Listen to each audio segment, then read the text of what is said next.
We have the pleasure to have our own Céline, who's gonna talk about galaxy clusters, astrophysical objects connected to the cosmic web. Sorry? Yes, I'm going to. That was the next sentence actually. So Céline did her PhD here at IAP. You actually defended here as well. Yeah, 2018, 1 year above me. And then you went on to do a postdoc first in Orsay, oh yes, Orsay at IAS, and then to Seoul at KIAS before coming back here to do another postdoc with Clotilde, and you have a permanent position. Congrats. And yeah, so the floor is yours. And, Thank you.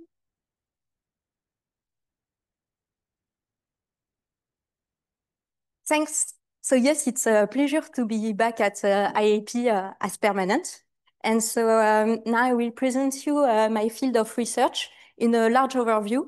So about clusters that are at the same time astrophysical objects with multiple components, but also connected to the cosmic web and so influenced by their large-scale environment. So first, what is a cluster? Can we remove this? Okay. So first, what is a cluster? So a cluster is first defined as galaxies that are gravitationally bound together. So from tens to hundreds that we can observe in optic or in infrared, as we can see one famous cluster here. But it is also mostly dark matter. So as we can see, 80% with galaxy only 5%. So how we probe the dark matter inside cluster? In fact, clusters are gravitational lens very powerful because they are the most massive structures in the universe. So they tend to curve the space-time. And as a result, if a galaxy is in background, its light will be deviate, and so it will appear, a galaxy from here will appear here with some distortions that we can observe here, for example, for points that are randomly distributed in the space. If we add a lens, a gravitational lens, it tends to change the shape and also the luminosity of this object in weak and strong lensing. And as a result, we can probe the distribution of dark matter inside cluster. As it has been done here, we can see the dark matter in blue. But we can also probe the intracluster medium. So it's hot plasma with temperature higher than 10 to the 7 Kelvin, so that we observe in X-ray, but also by Sunny-Elzeldovich effect. So it represents 15%. And so with this budget, we obtain typically cluster as astrophysical object. So as an example of clusters that we can observe in optics with the galaxy, but also the dark matter. And in pink, the gas distribution, so the hot gas, the ICM, intracluster medium. And we can first have hint from this image that the purple is not following completely the blue. So it depends of cluster and their evolutionary states. So for example, if they have merged, as we can see here and here, we have the gas, which is collisional, that have a different distribution than the dark matter, which is uncollisional and so continue its path. So it gives you a hint for the future, which of the future of the presentation, which you can have cluster as here, which have gas and dark matter that are typically at the same place, and here showing like gas is well following the dark matter. So galaxy cluster, why they are so important? It's because they are cosmological probe. So we can probe the cosmological model, lambda CDM model, with galaxy cluster. So what we did from cluster observation, mostly in X-ray NSZ, because we can have large scale, large survey of cluster, we use a scaling law. so for X-ray, SZ, optical, to calibrate their mass. So as for example, the mass of the gas is supposed to be proportional to the mass of the cluster. It's supposed to be proportional to its temperature, to its luminosity in X-ray, but also to the SZ signal. So it's really scaling law that we use to calibrate the mass of the cluster. And with this mass, we can compute the cluster mass function. So the number of clusters as depending of the mass at different redshift. And from this mass function, we can probe the cosmology. So omega m, the matter budget in the universe, and sigma 8, the amplitude of the density fluctuation in 8 megaparsec. But in fact, it doesn't work well. So currently in cosmology, we are in phase of what we call the cluster tension. So cluster should be twice more massive than expected. So is it our model of cluster which is incorrect, meaning that the cluster probe which is here should be here, and we underestimate their mass, or we doesn't model well the cluster? Or is it a limit of our model of the growth of the structures, meaning that from the matter that is defined at very high redshift by CMB, it doesn't evolve as we expect, and so it tends to create structures that are low massive. So is it a problem of our model, of our cluster calibration? So currently, we are more in favor of a problem of cluster calibration. So because, as I told you, we use scaling law to have the mass of the cluster, but we now start to questioning this scaling law of cluster. So as we can see here, like for example, if we consider cluster adiabatic, or if they have cooling and heating, it's not at all the same slope to calibrate the mass as depending of the bolometric luminosity. And at the same time, if we model AGN feedback or radiative transfer or different process baryonic model inside cluster, we don't have the same slope also for luminosity versus mass. So now the most questioning is the calibration of the mass of cluster. And in fact, this model of mass cluster is depend of strong hypotheses. So the fact that cluster should be spherical, hydrostatic, at the hydrostatic equilibrium, and virialized and isolated object. But is it true? Is it cluster really isolated, virialized? We will see it. So first, cluster, as I told you, they are the most massive structures of the universe. So theoretically, if we go back to dark matter simulation and hierarchical structure formation scenario, they are not isolated at all, but they are the node of the cosmic web. So this web that we can see here, where matter is distributed, in fact, in filamentary structures.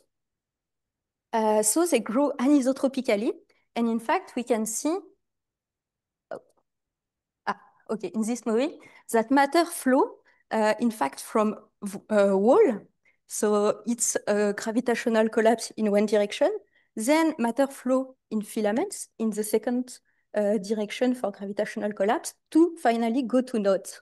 So theoretically, from gravitational collapse, we can explain the cosmic web, and this cluster grow anisotropically from in these cosmic web structures.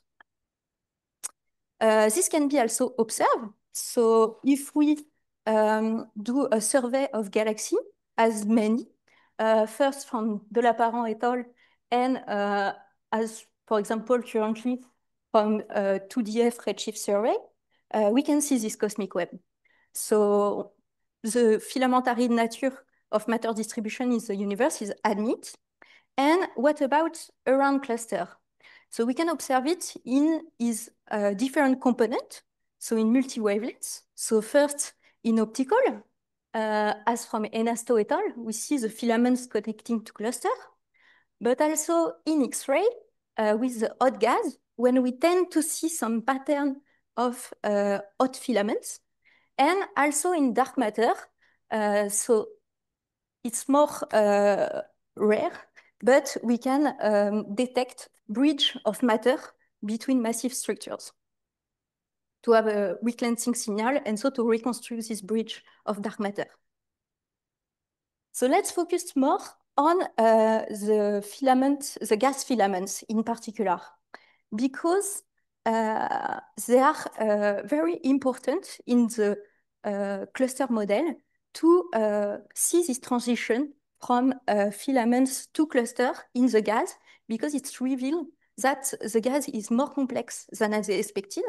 I told you it's supposed to be hydrodynamical, hydrostatic, and at virial equilibrium, but in fact, there are point-in observation in cluster, like for example, XCOP and currently CheckMate, which are XMM observation pointing hundreds of clusters detected in SZ, and they're studying in detail as this famous observation, because it's really rare to observe filaments around cluster in gas. And they try to understand if it's really at the equilibrium. Do we have no thermal pressure, so turbulence? And in fact, their observations support the fact that they have some turbulence up to 10% when we are inside the virial radius, so 10% of no thermal pressure. There is also inhomogeneity. So we have clumps of gas inside cluster, so it's not an homogeneous medium.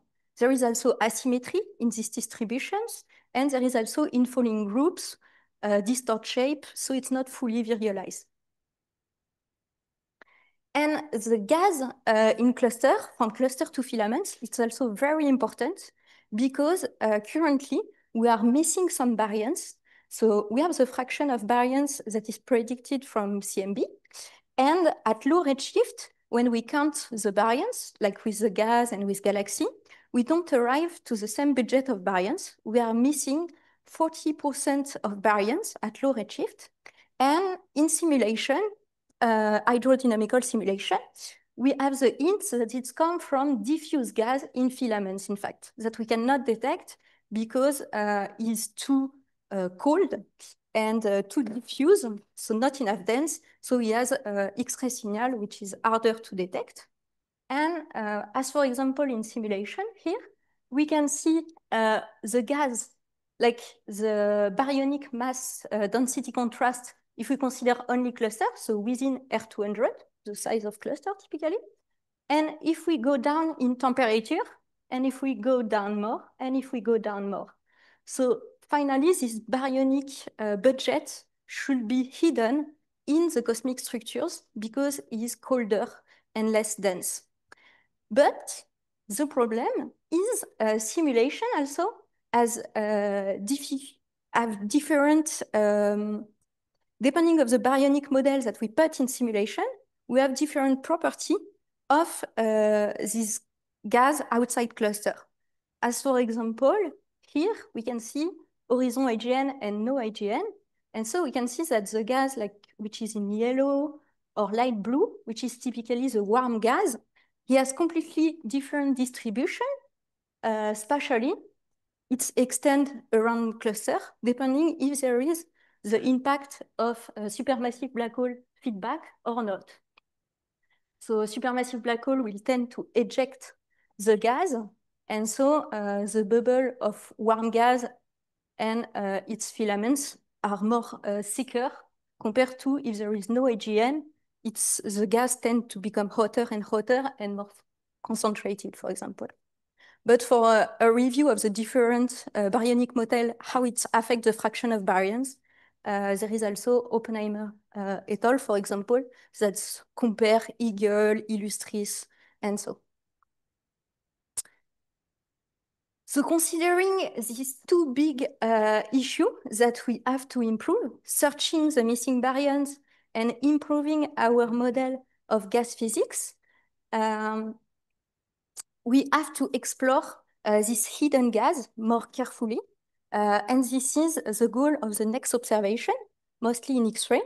So previously in the past, with like ROSAT or first XMM observation, we were probing only the hot core of cluster. That was at 10 power 7 Kelvin. Now we try with pointing XMM and eROSITA to go up to few virial radius and to see patterns of filaments a little bit in some cluster locally. And the future will be like with CRISM currently and New Athena to have spectroscopic X-ray and to have the sensibility to better probe gas filaments, to understand them, to put calibration on them in the future, hopefully. So that's why I'm working on this new angle of cluster to understand their building up in the large-scale structures. So first, to trace structure formation, to test our model of structure formation, to understand how they grow and they evolve in this filamentary structure, but also to probe the variance, which is completely different outside cluster, and so to see how galaxy and gas are affecting by this cosmic anisotropic accretion from filaments to cluster. So let's first see structure formation part. So how do clusters grow and how they evolve in the cosmic web? So to study this, one powerful statistical quantity is the connectivity. So meaning the number of filaments that are connected to cluster. So it has been studied first in the 10 years ago, like in dark matter simulation, also recently in Gaussian random field, that we can see that n, the number of filaments connected to cluster, depend of the mass of the cluster. So the more you are massive, the more you are connected to the cosmic web. Also Gaussian random field theory gives the same results. So is it expected? Yes, because the more you are massive, the more you are resulting from merger following hierarchical structure formation scenario. And so by merging, you're supposed to increase your connectivity. So it's a direct consequence. We can also probe as depending of the redshift, if the connection of the cosmic web is evolving. And in fact, yes, as we can see in the movie, first we have a lot of small filaments. They tend to merge, void tend to extend and to become underdense and underdense, to finally have more contrasted filaments, but less numerous. And so the connectivity decrease with time. Even if we keep this mass relation, filaments merge and the density contrast become bigger, and so the connectivity decrease. Notice that this is also potentially a probe of the cosmology because the dark energy is expanding the universe. So as a result, it tends to stretch the cosmic web. And so we have here from Gaussian random field theory, from Covis et al., like the connectivity as depending of the scale factor. So here we are today, the connectivity is decreasing with time. And if we have dark energy or not, it's not decreasing the same behavior. So this connectivity evolution with time is also potentially a probe of the dark energy. But beyond this mass and this redshift evolution, is the connectivity really impacting cluster? So this is more the question I'm interested on. So I have worked with Illustris TNG simulation, constructing the skeleton of the cosmic web with T-Rex algorithm. And I probed if the connectivity influence the dynamical states of cluster.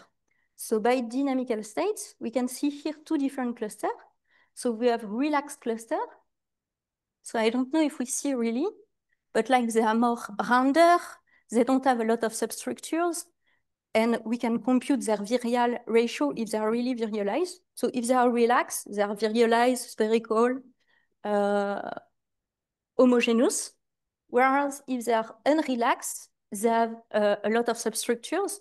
Sometimes they have different center, and they have deperture to the virial and hydrostatic equilibrium. So we can have like the relaxedness, which is like the level of relaxation of cluster and groups, as depending of the mass, and for different connectivity. And we see that the more you are unrelaxed, the more you are connected. So the cosmic web environment around cluster directly impact the dynamical states of the cluster. And the more you have filaments, the more you tend to be unrelaxed. Why? So in fact, it's because it changed their growth rate. So here you have the same with the growth rate of cluster. So the mass they have accumulated in some times from 0 to 0.5. And we can see that fast accreting cluster have a connectivity higher than 3, whereas slow accreting cluster have a connectivity lower than 3. So in fact, the more you are connected, the more you are fastly accumulating matter. So that can explain why you are unrelaxed. So the cosmic environment is changing the mass that is arriving inside cluster, inflowing, and so it changes its dynamical state. So we can use proxy of the mass assembly history of cluster. So for this, we use the mass accretion rate, which is typically the mass they have accreted. And we can use the formation time, which is at which time they have accreted half of their mass. And we can distinct two different populations. So relaxed objects that are formed early time, so late time ago, and that are slowly accreting matter in red. So they are slow accreting and they are formed long time ago. And in blue, unrelaxed objects that are recently formed and that are fastly accreting matter. So these two distinct populations, if we put them in connectivity versus mass, we see that independently of the mass, because we see that the mass is driven the connectivity, independently of the mass, unrelaxed objects that are recently formed are more connected to the cosmic web than relaxed objects that was formed long time ago. So the connectivity at same mass trace different mass assembly history. So we try to investigate this in Euclid thanks to the new data. So I am a member of the Euclid groups of galaxy evolution in different environments, in particular in cosmic web. And so with the first Q1 data, so one release that arrives this year, so composed of 3 fields of around 20 degrees each, we could start to probe the cosmic web and its influence on cluster. So for cluster, I use the well-known cluster that have been detected with eROSITA, with SDSS. So taking cluster survey on the market. And so in this field, we have approximately 220 clusters. So first, we have to reconstruct the cosmic web with Euclid. So we can see here, for example, the cosmic web that we have reconstructed with Clotin. And we see that if we focus on some node, what we obtain is the intersection of filaments inside a cluster. So more theoretical, methodologically, how we construct this cosmic web skeleton. So in fact, we have to do it in 2D because we have photometric redshift. So we're doing a projected plan of galaxy at different redshift. So centered on redshift of cluster, we consider slices in 2D And we have the advantage to have the PDF of redshift of galaxy. So we don't have only the redshift of the galaxy and its error, but its full distributions. So we can integrate it and investigate which galaxy are the more probable to be around cluster. So in fact, we do what we call Monte Carlo sampling on the PDF of galaxy. So for each cluster, we construct, I know I didn't have the picture. For each cluster, we construct 100 plans of the galaxy with Monte Carlo resampling. So we have a connectivity for each cluster 100 times, so we can have an error on the connectivity of cluster. So that's why, for example, here you see a lot of skeleton in a white line, and sometimes it's go always in the same path, so they are the more probabilistic filaments, whereas when there is not so much realizations that go here, we can suppose it's not really filaments. So we compute the connectivity on this cluster, 200 cluster from the market. So connectivity as depending of the mass. So first to test this theory that I tell you before. And so in black, this is what we obtain. So considering same filament finder and same parametrization to try to be unbiased. So the 2D connectivity, as we can compare it to simulation result first. So from Daragford et al. And my paper from Guan et al. In Illustris. So in Illustris and in Horizon AGN. So in pink and red, we can see the prediction from simulation. And in blue and green, we can see measurement in CFHTLS and Cosmos field. And so we can see that rightly, it is in good agreement first. And for the first time, we extend the connectivity mass relation from low mass to high mass compared to previous observation because we have a bigger field and sample.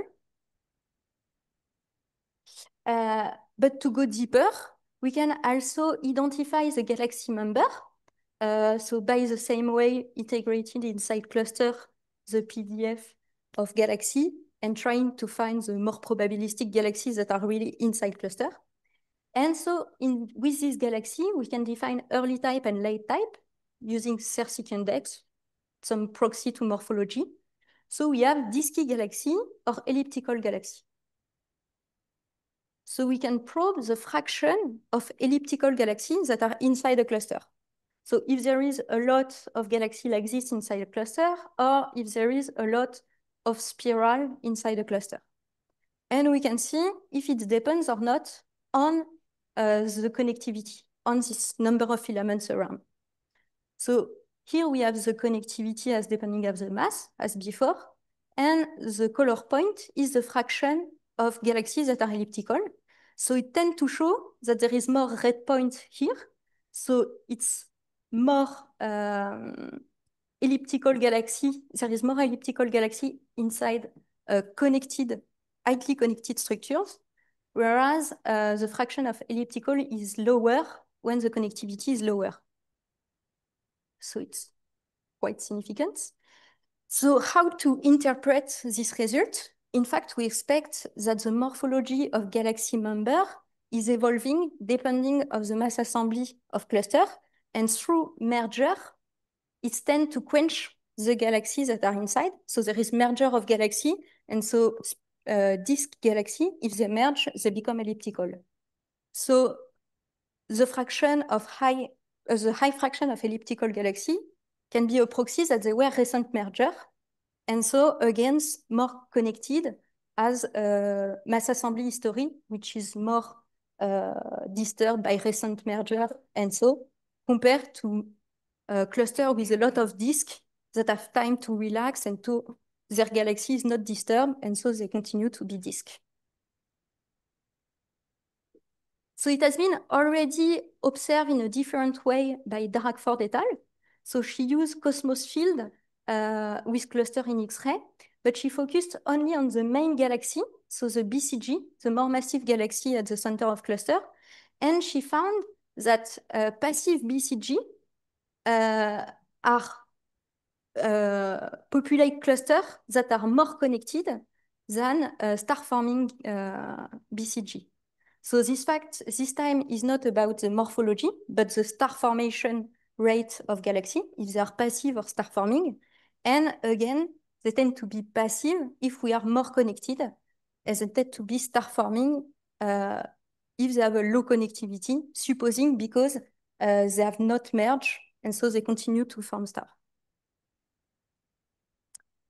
So to conclude on this part of tracing structure formation with cluster, for now with Euclid, we only use 1% of the field. So we expect in 6 years to have a lot of statistics to going deeper in this analysis, because it was really preliminary analysis. We have only 200 clusters, and to really probe so how clusters evolve in the cosmic web, in particular to go deeper on the evolution as depending of the redshift, because currently I show you low redshift cluster, but with Euclid deep field, when we will have a spectroscopy up to redshift equal 1, 2, we will have the possibility to really probe this transition from proto-cluster, which is also a field of research very important, proto-cluster to cluster, this transition in the context of the cosmic web. So this is my future project currently. Let's focus now on the baryons. So first, the galaxy. So we can see, so it's well known that clusters are populated by passive elliptical galaxy. The more you go in dense regions, the more you are populated by red passive galaxy in general. So in cluster, as for example here, it's all galaxies that are metallic, that are elliptical, and so. And there is a lot of process that are expected, ramp pressure stripping by the hot gas inside cluster, tidal stripping by cluster potential merging. So this has been studied a lot in the past years.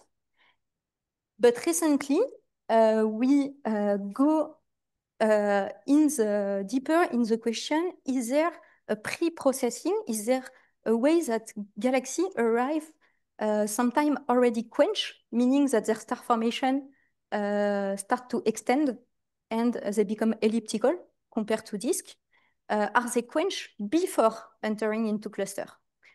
So it's a current question which is still debated in galaxy evolution community. So it's tend to be yes, the quenching of galaxy by filaments. So there is an example of different study, mine using WISE observation in comparison to magneticom. Florian Saron, that was in PhD here also, with CFHTLS in comparison to Euclid simulation, not Euclid observation, and Katarina Krajic, which used gamma field in comparison to Horizon AGN. And we arrive in the same conclusions, so that we can see here from a theoretical point of view from Katarina, the fact that galaxies tend to be more blue and spiral before being accreted by void or by wall or filaments. And then through filaments, they become more red and elliptical up to the node. So we can see it from observation from Saron et al. Here with the fraction of passive galaxy as depending of the distance to cluster. So when you are close to the cluster, there is more passive galaxy. But also, if you consider the distance with isotropically, or around considering only filaments, you see that with filaments, you tend to be more passive. And I have the same result showing that galaxies are more quenched in filaments than in the other isotropic direction around cluster. So it can be an argue that there is a pre-quenching of galaxies inside filaments before they enter into cluster. But there is still a lot of debate. So is it true? And if it's true, what is the origin, physical origin? So currently, there is a different theory to explain it. There could be a cosmic web detachment, meaning that cold gas inflowing into galaxy are stopping by the fact that galaxy crossing filaments, or galaxy can start to be quenched by the vorticity inside filaments. So there is some motion inside filaments that tend to quench galaxy. Or maybe it's groups that are in filaments. So the fact that they are accreted by a group, first they start to be quenched. Or maybe it's also the gas which are in filaments that we will just discuss with warm clumps of gas that arrive inside cluster. So to finish, the gas, the most interesting part, because it's completely unexplored, the transition from hot virialized gas inside cluster to diffuse warm gas around cluster, mostly inside filaments. We don't know how it is how is matter found into the node of the cosmic web, how it is mixing from this gas that fueled by filaments to the hot ICM. Can we characterize the gas out of virial equilibrium? Because we know the equation of thermodynamic at the hydrostatic equilibrium, but outside we only compute departure to virial equilibrium. And this is the goal for the next observation. For the review, I invite you to Simonescu. So briefly, so in fact, we discover that clusters and their filaments are multi-phase. So if we have the temperature and the density, we can see that if we are inside cluster, 0 to 1 or 200, it's only hot gas.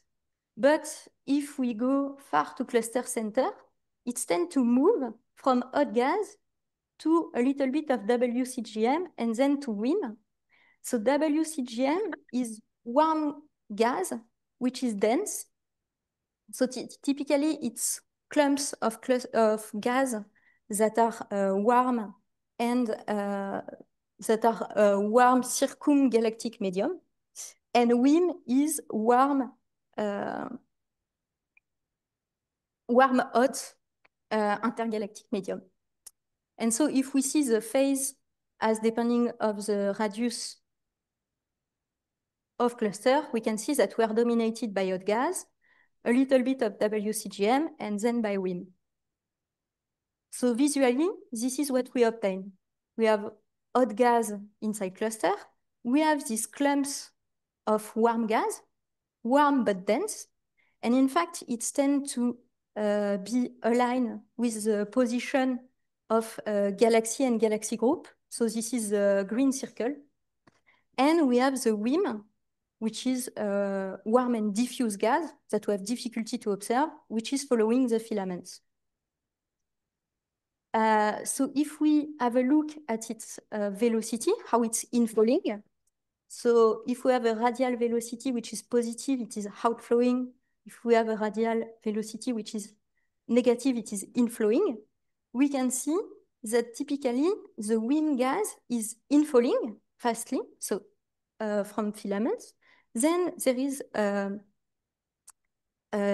cycle between slow accretion, so the velocity is lower, and some ejection. So it's accreting and ejecting WIM gas. And finally, inside cluster, we have the hot gas, which has inflow and outflow at the same value. So in fact, it's gas that are at the equilibrium with some dispersion vitesse. So just a comparison to other study from Rost et al. And from Wurm that have been studying 300 and Eagle. Mine was with Illustris. It shows shocks, in fact. So we can see here the radial velocity. So we can see that with filaments, which has these structures, this is in blue, so velocity is negative, so this is inflowing. But outside filaments, the velocity is positive, so it is outflowing. So in fact, gas is inflowing from filament, but outflowing outside filaments.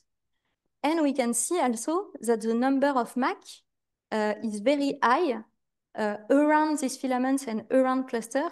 So there is shocks that are around filaments in this accretion. I will don't present them because I'm lost of time.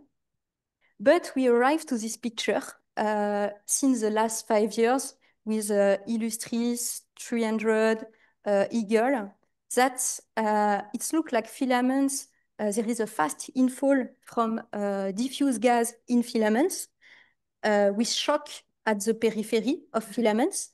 And finally, arriving in cluster, there is a difficult mix between ICM and the filaments.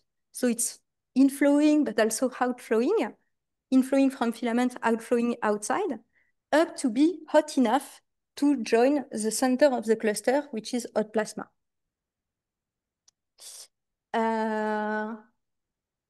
I will skip the soft X-ray in print and just finish by also in X-ray. So this was a study from a hydrodynamical point of view with simulation for a pure understanding, but there is also using hydrodynamical simulation to try to have strategy to better probe this effect with X-ray, especially now in comparison with eROSITA.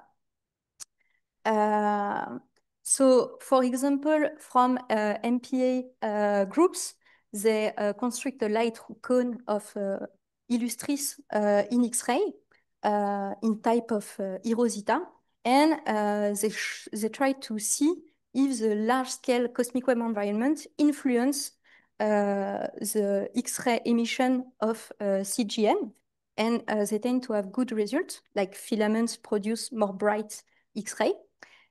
Also, from Marini et al. In Magneticom, they try to see at same mass why there are groups or clusters that are more bright compared to others. They have the same mass, there are some that have more bright. And in fact, what she found in simulation is that the X-ray bright groups are coming from objects that are still forming, so unrelaxed in fact. They are merger more recently. So it's fuel, new gas, it's aliments the black hole, and it results in a more higher gas fraction, so it's more bright compared to objects that are currently at the same time, but that have time to relax. The black hole increase a lot, it absorb all the gas, and so it's less emitting. So in conclusion, clusters are very important because it's new territory from cluster to filaments with a lot of new observation. So to probe this interaction, and it's more complex than expected with galaxy and there a lot of process with gas, with clumps, multiflow, multiphase, turbulence, and with these anisotropic structures that we have to probe. Thank you.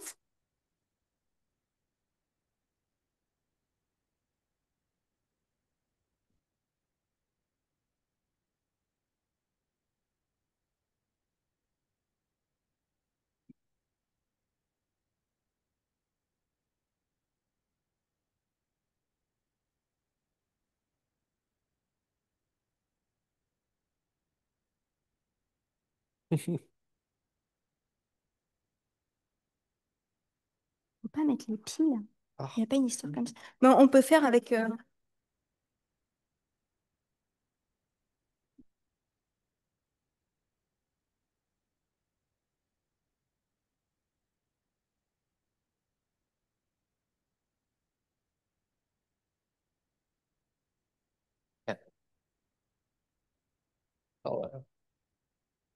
Yes. While you ask the question, I'll try to figure out how to do the Thank you. Oh, Celine, this is great work. I'm very impressed. So I have a comment and a question.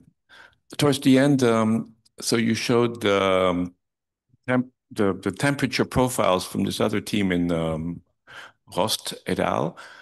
And between the filaments and the outside the filaments. And there's a huge difference that the filaments, which are denser, are also hotter. So there's a huge disequilibrium of pressure. You see, I always grew up believing in pressure equilibrium. maybe from the result, the work of McKee and Oestreicher for the interstellar medium of our Milky Way. And so here people are finding the opposite. At least this is based on simulations, but it's amazing. All right. It really depends, in fact, of the region completely. If you are really out of cluster, like in the normal cosmic web, filaments, let me check, outside. Yeah, filaments are hotter, as expected, compared to void. But when you are really around cluster, because you are still entering in the ICM medium, filaments become colder and there is shocks. So you really have like the temperature here, which is higher than here. But when you enter, yeah, it's higher here outside. Because I would expect that I would like to see pressure maps because the pressure will be affected by AGN outflows, okay? But otherwise, deep outside, what else could do it? Why should there be such a big pressure disequilibrium outside? Yeah, that's a good question. I think it's completely undergoing of debate and still working on it. But yeah, we can discuss it. I have a pressure profile, so we can discuss it. Okay, a quick other question is, so you mentioned that the pre-processing could be caused, so the different fractions of galaxy types, in terms of star formation, fertility, or in morphology, could be caused by these 4 different ideas, groups, warm gas and filaments, vorticity, and cosmic wave detachment. But can we quantify the roles of each? Yeah. So now it's not done. This is on some of my proposal to try to find the difference level of each mechanism in simulation.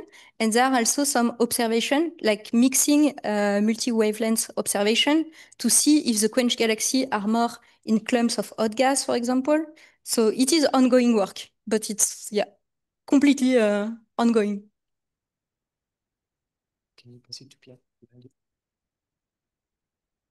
Thank you very much, Céline, for the very nice overview.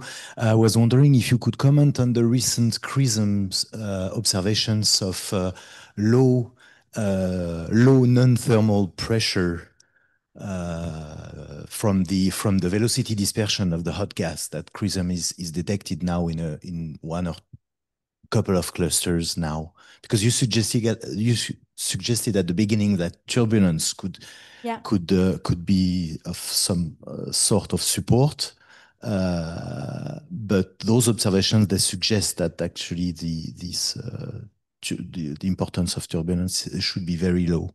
So could you comment on that? Okay. Yeah.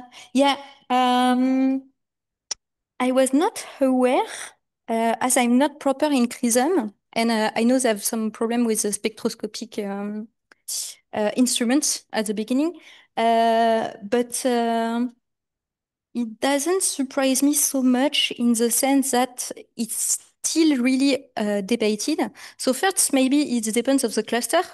So we expect that relaxed cluster, so if they have a small sample of the clusters that are the more obvious to see, that was really fine in SZ, that tend to be more relaxed, the turbulence can be lower, the no thermal pressure. And also, depending on the simulation, we don't have the same prediction for the no thermal pressure. So it can also indicate, I cannot unshare. So maybe I have the slide in annex, it's not sure.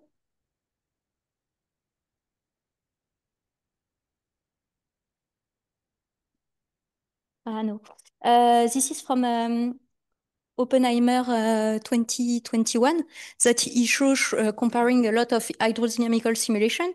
It changed a lot the fraction of gas inside cluster and as the same as other thermodynamical property. So maybe it can help to calibrate maybe our AGN feedback is too strong or but yeah, very interesting. I didn't know. I will have a look at it.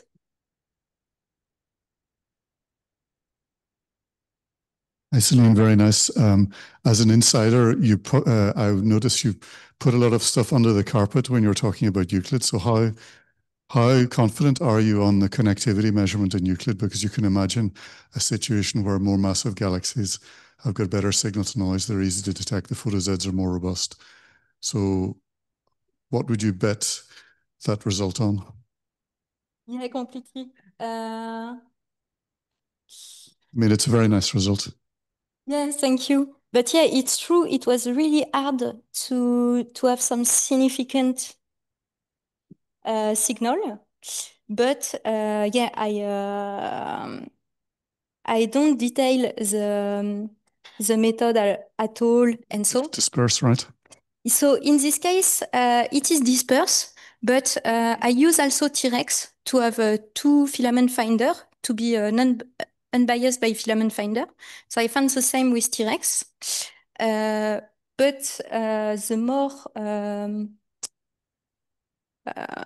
unstable, I will say, uncertain, is the fact that the redshift, the photometric redshift, the error is quite huge. So we have to take slices that are quite bigger, 170 megaparsec that we stack.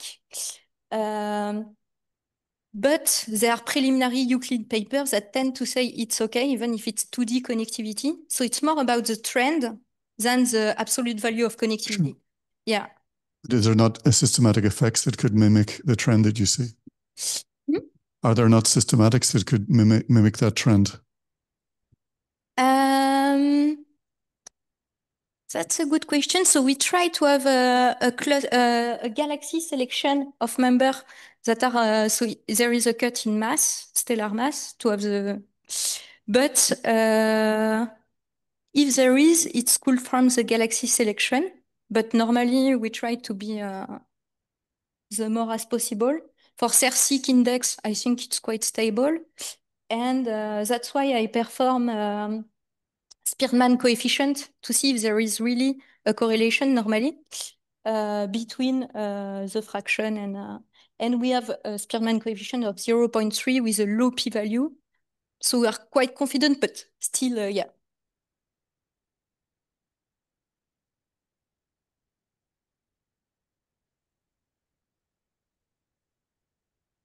C'est juste derrière. Well, nice work. I was just wondering if there is a connection between these filaments and a population of non-thermal radiofilaments found in clusters of galaxies. They are much smaller scale, but they are, they could go up to several hundred kiloparsecs. And the origin has been very mysterious. And so I was just wondering how, whether there may be a connection between the origin of these filamentary structures.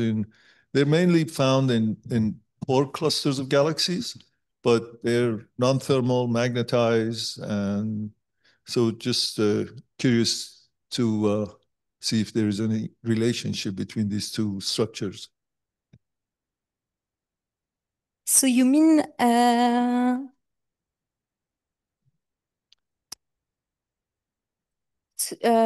between possible small filaments inside? Yes, Magnetic so field. related Yeah.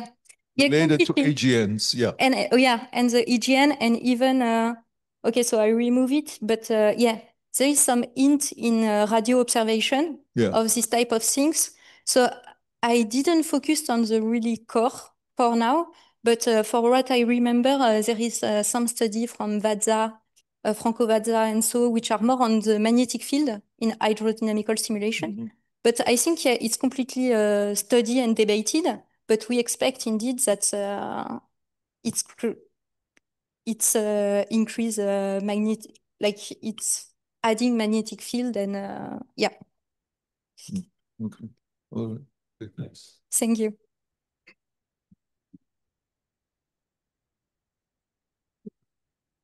You defined the galaxy cluster by galaxies that are bound together. Yeah. But in practice, I wonder, how do you do exactly? You measure the velocity of galaxies and compare it with the escape velocity of the cluster, but you need the mass, which would be the dark matter mass, essentially. So how do you measure the mass? By gravitational lensing or something like that? So in practice, how do you do? Yeah, completely. In observation, it's, I will not say a mess, but there is a lot of different definition. And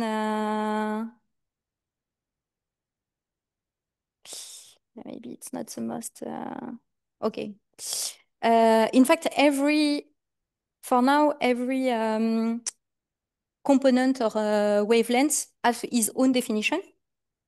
So there is the radius defined by a drop on the profile of hot gas, for example, like so the pink one.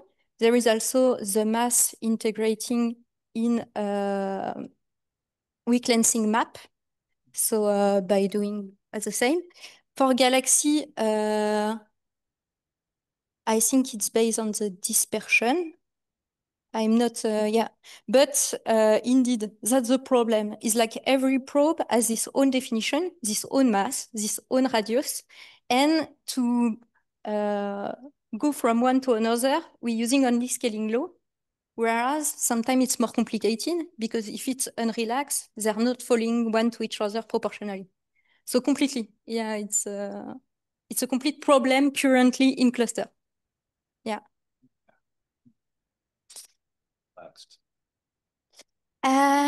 That's only factors of 2 in mass for unrelaxed clusters between different methods, I would guess. And also it will. No, it's only 0.3 dex, you know?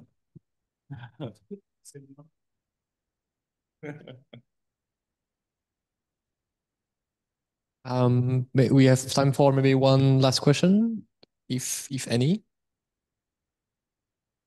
Otherwise, oh, okay, yeah, quick question. To follow up on Henry's question, what if the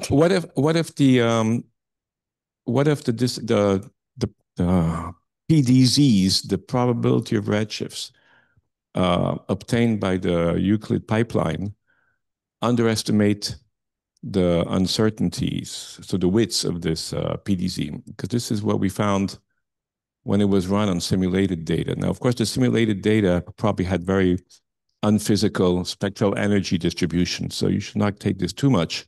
But what I found is that the PDZs were too narrow, so that only the fraction of galaxies for which the spectroscopic redshift was within the range, okay, was much smaller than expected, okay, because the range was too narrow. So if you widen your PDZs and redo your analysis, what would you get? I think you'll get the same thing because your Spearman rank test told you that it's okay. Yeah, no. We did some selection on Galaxy before, so to remove galaxies that has flag with a lot of uncertainty, and so for PDF, I think is if the median and the mean, if there is too much different, like sometimes it's bimodal. We try also to remove them, I think. So I have to check on but yeah, we try as the best, like especially for bimodal PDF. But yeah. That's a good point, yeah. Yeah, certainly. I have to look at it. Okay, well, thank you very much, Céline. And if you have more pressing questions, you know where to find her because she's here all the time. So we can thank You're Céline. welcome in my office.